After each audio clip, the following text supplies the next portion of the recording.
St. Louis used to have 144 mounds similar to this. I know that they were communicating with fire, of course. I mean, there's a lot of things you can just put together yourself and probably discover on your own. So the clouds up here.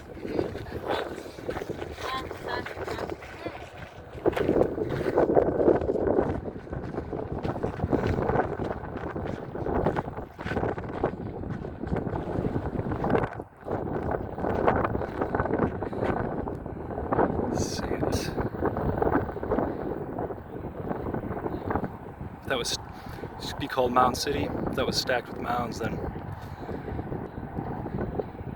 And you can communicate with southern Illinois, mound after mound, pretty easily.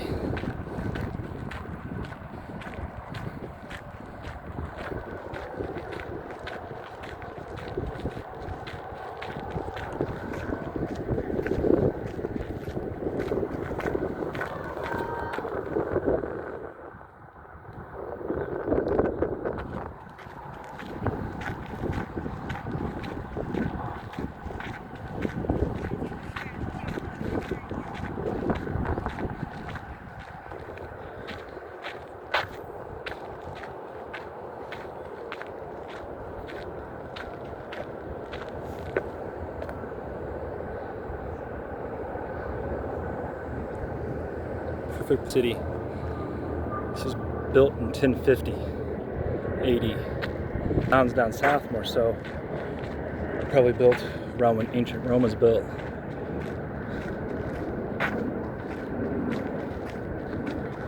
Get some snoozers over here.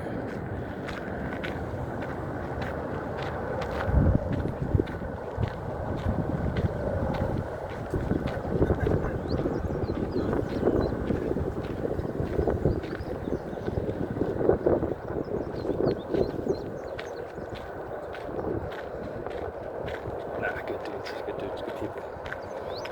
Got the sound not good. So we're still recording. Oh yeah, we're still recording.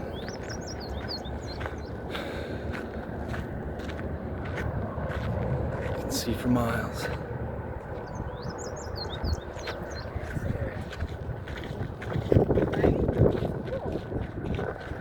You can see for miles. Let's go back 1,000 years. The anniversary will be 2050, huh? Just imagine back in the day, the city around this. The city, about 20,000 people around here. And then, I mean, I'll have to, catch up on the history. But, yeah. Mound pyramids. And these were all here when we got here, a lot of these mounds have giant bones in them. A lot of them are burial mounds. A lot of them are used for other things. Some of them are houses built up on top of other houses, or burial ground. People lived on it, and those people died, and you build on top of that, and so on. Anyway, it's best of doing your own research, but I'll catch you whenever I can. I try to do a few much sometimes. I don't worry about editing, but no, I just gotta stick with the filming. I don't really need to worry about my personality so much. Alright, so we're up one level here. I'm sure there's stones that take them up another foot or two.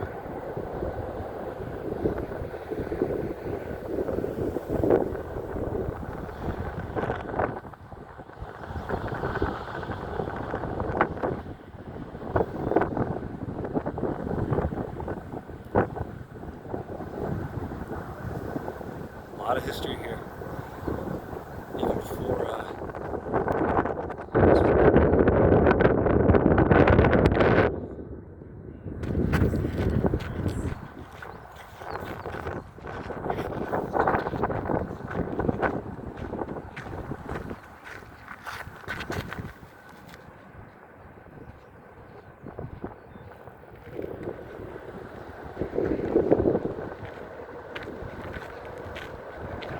and there you go, St. Louis right there. Go down to the south, there's southern Illinois, where Giant City State Park is, Garden of the Gods, all of Shawnee National Forest down there. You got the Mississippi River, you got the Ohio, you got the Illinois near us. Illinois is near us. Ohio's down there with the Mississippi. All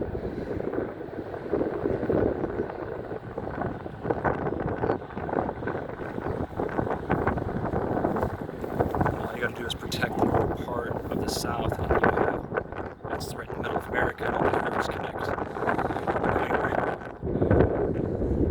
And they stopped building mounds when DeSoto went to the south.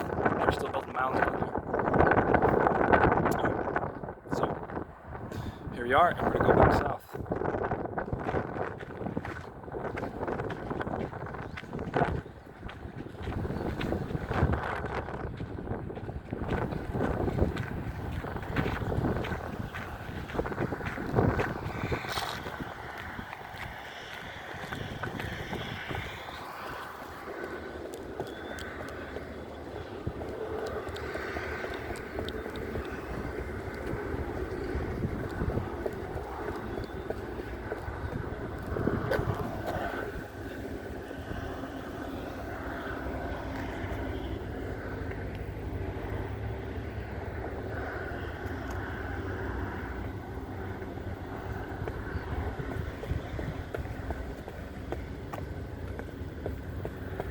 Looks like I've come across an old wizard. And his wife. Yep.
Not be roadkill.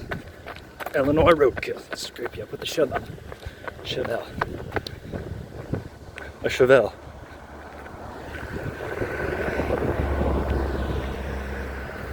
All hail mighty mound, and who lives upon it.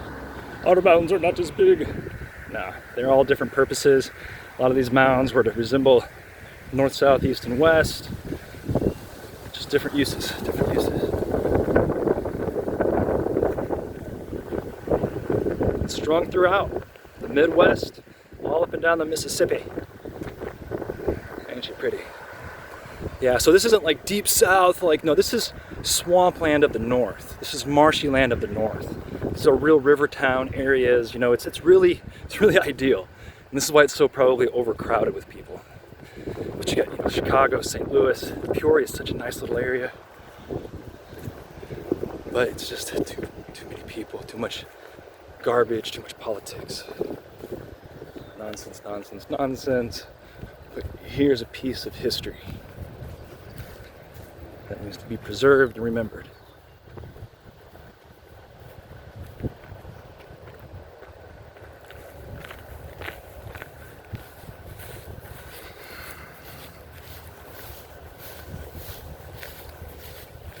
They had their own way of doing things here.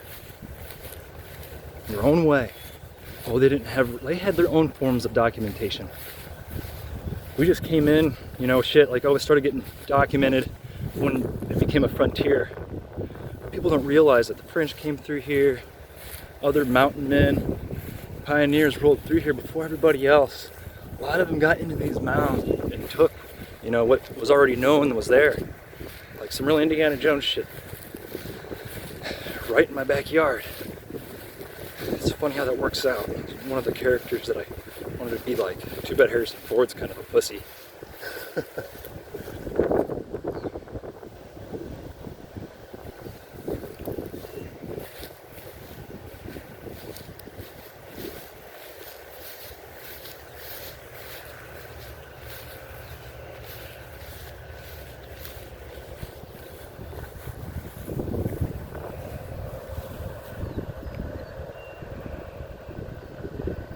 So I drove about 2 hours north of where I was at, and I have to drive 2 hours back that way to go further south of where I was going to probably go. Anyway, I wanted to do this for you all, so you had an idea of what this is like if you never get the chance to visit here. Do you see the deer?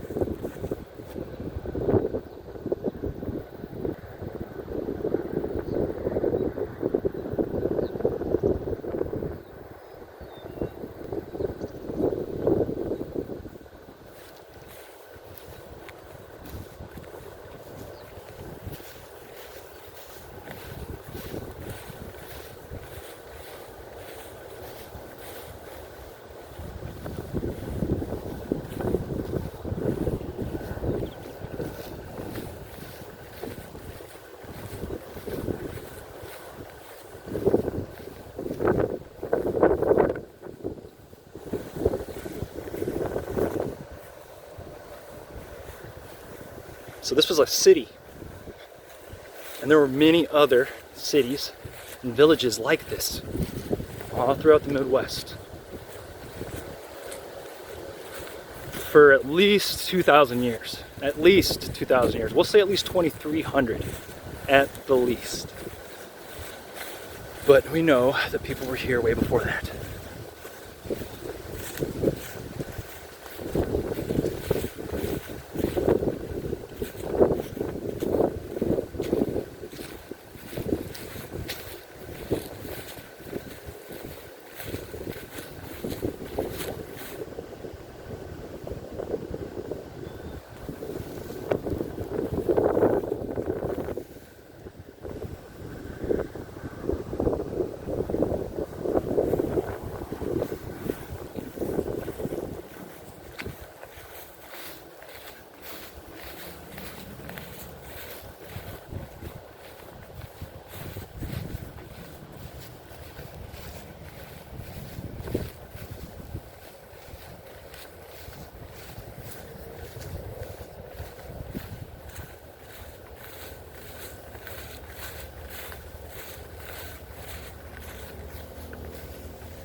I was probably not supposed to walk through there, but we did, didn't we?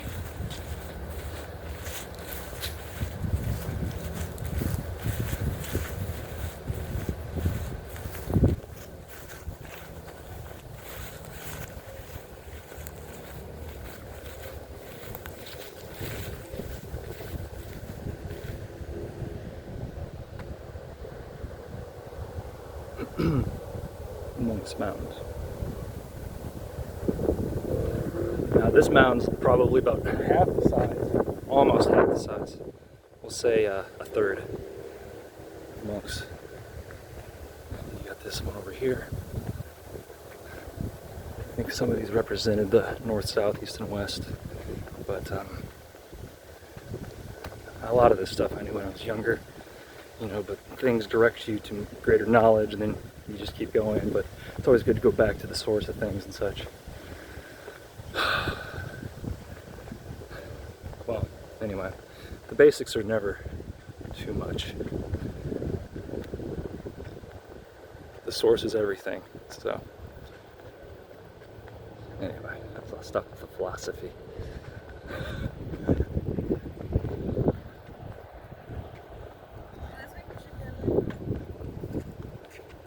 Hello.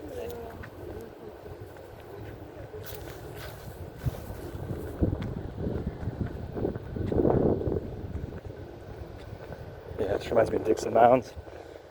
My family had a cabin about 1.5 miles, 2 miles down the road from there, probably 3 miles.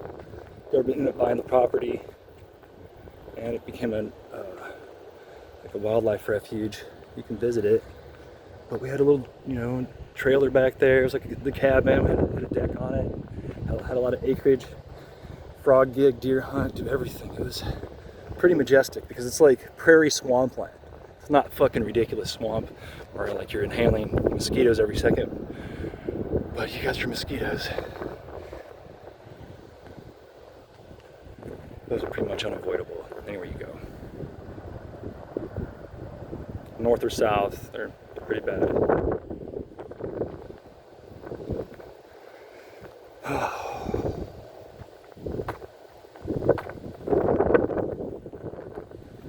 Valley of Pyramids.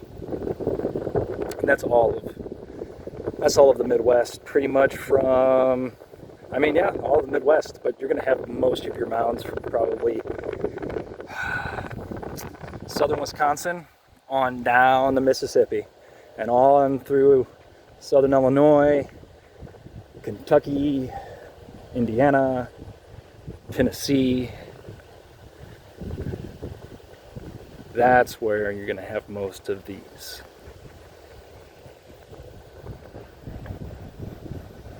From the Great Lakes down to the Gulf, through the Mississippi, and all the rivers connecting. It is a main vein. And the ancients knew about this shit.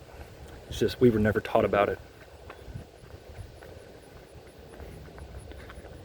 Ladies and gentlemen, you will never be taught real knowledge in a classroom where people are telling you. All you can do is help point the way, and people will learn on their own. Because what is true is universal.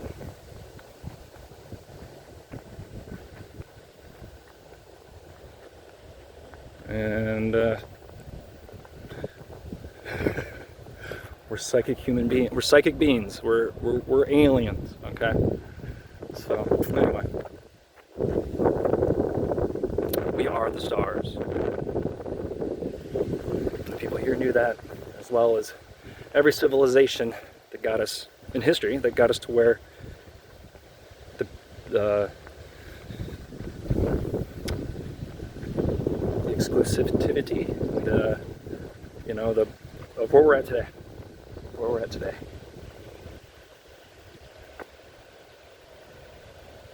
I'm just jibber jabbering now, but you see these mounds? Isn't that cool? All right, well, let's keep going. We'll keep going.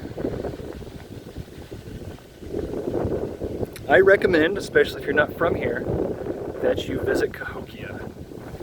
They close at 5 p.m. I don't know about the, probably open 7 days a week. they close at 5 p.m. I think they open at 8, whatever. You roll through here, fucking, you know, give this a walkthrough. Village right here, there's a little house right here, maybe someone was selling some shit. People rolling through, coming down off the Mississippi. Got people visiting off the Mississippi, right? Maybe they're from northern Wisconsin, maybe they're from Montana. Maybe they're from, you know, the upper Great Lakes. Maybe they're from down in the ocean because they rode their fucking way up here. And they visit and come through with some goods you've never seen before, and you sell them some goods that they've never had. That was here. This was a hub.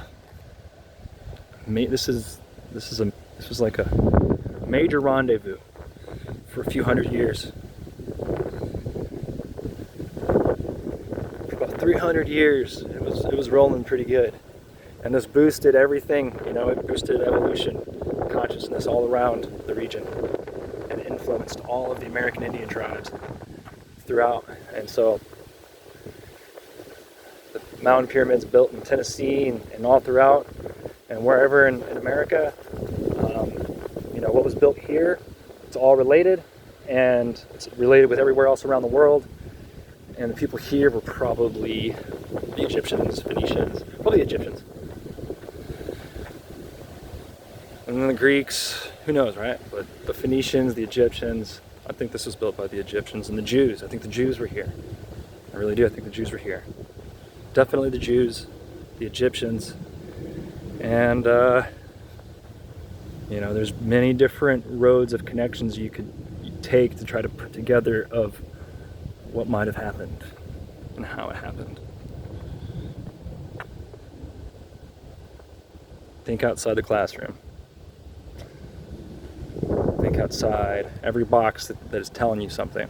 Whether you're in a house, that box, you're looking at this box, you're looking at something, you know, if you're gonna watch the television, make sure it's like good programming, right? Like PBS or like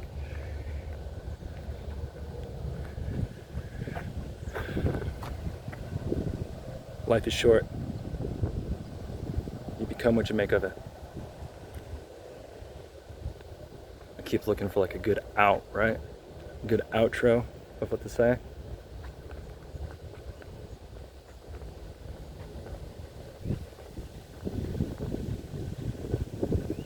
Well, just to keep filming, we're at 25 minutes. Get those mounds through there.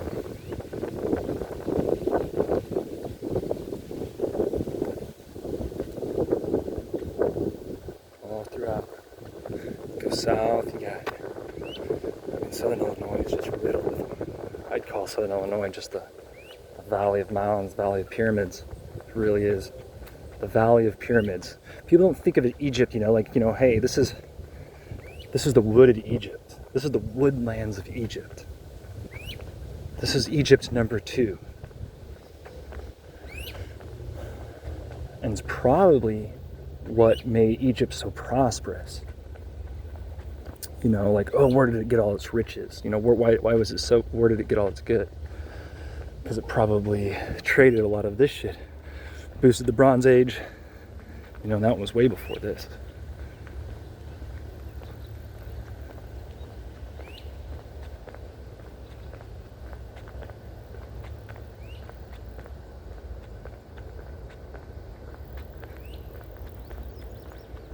All right. I don't know if I'm going to film on the way back. But if you want to see anything else, maybe drop a comment. Otherwise, I'm just going to be fucking doing what I think is best.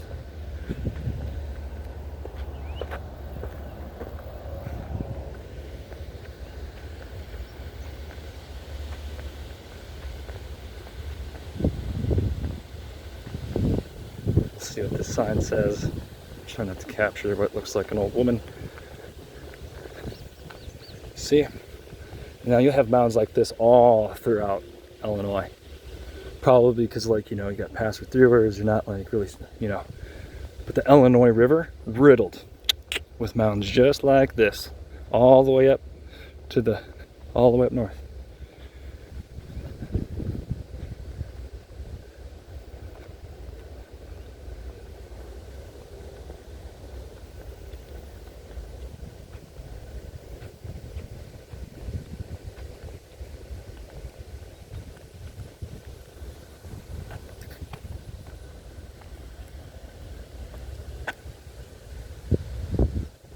mound 72.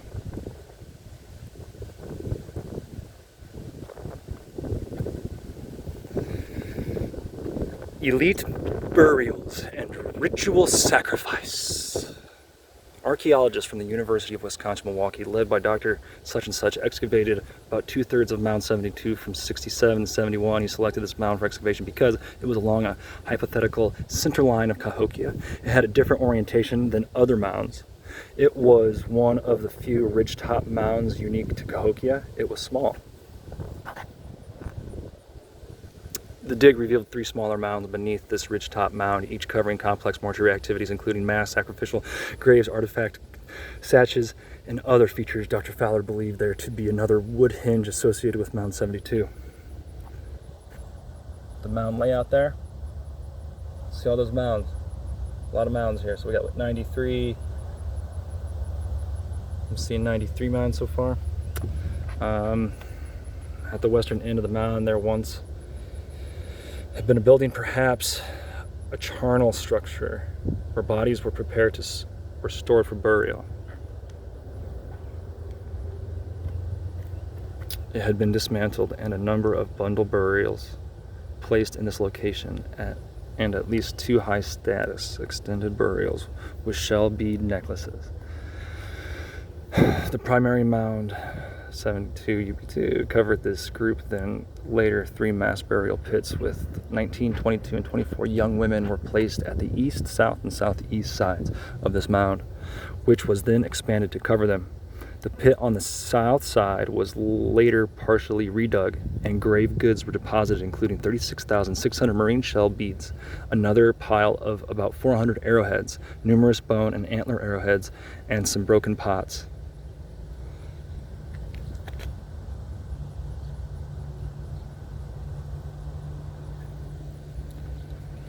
The differential burial treatment of various groups suggests that these people were also treated differently when alive, perhaps belonging to different social classes or communities. The arrangements and types of burials may also reflect their belief system and cosmology. The orientation of Mound 72 and most of the burial pits from northwest southeast happens to align with the winter solstice sunrise, summer solstice sunset, which may indicate the importance of these events to the Cahokia Mississippians. Dr. Fowler believed there may be another wood hinge in this area incorporating Mound 72, but clear evidence of such a structure still needs to be confirmed. Along the south side of St. Louis down here, of these primary mounds, a number of burial pits were placed, including one about 6 feet deep that had 2 layers of burials. The upper layer had 10-liter burials with 14 people who had been carried there on litters or stretchers, and the remains of several of the red cedar litter poles were still intact. This was a mixture of male and female, young and old. Below them, the second layer had 39 individuals who had been tossed in randomly rather than being carefully placed like the litter burials. These and other burial groups and the primary mounds were all then encased in a final capping of soil that formed the ridgetop mound. The site and its mounds are sacred to American Indians. Please treat them with respect. So you can see the layout.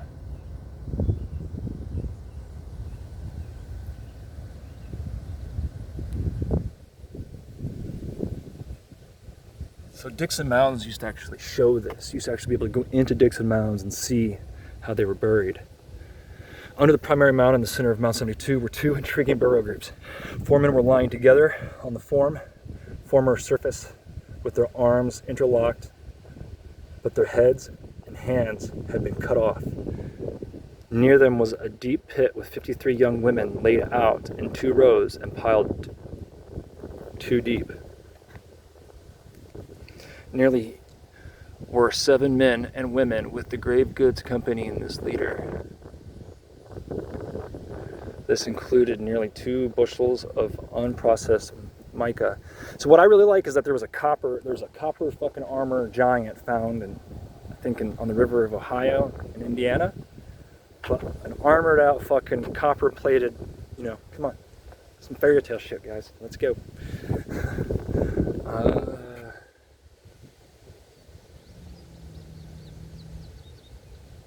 Near a large post pit at the eastern end of the mound was the beaded burial, a bird-shaped platform of 20,000 rain shell beads. The burial consisted of a man and a woman in their 20s associated with the bead platform, rather than two men in their 40s as previously reported. Around them were 10 associated primary and secondary burials of men and women and a child instead of 6. Studies of the strontium levels in the teeth indicate that 25 to 30% of the people in the mass burials beneath Mound 72 were non-local immigrants to the Cahokia area.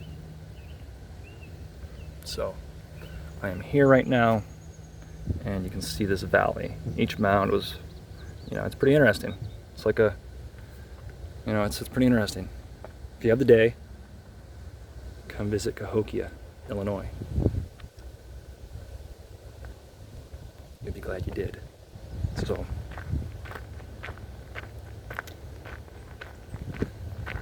I'd like to go through here with my metal detector. Probably can't do that.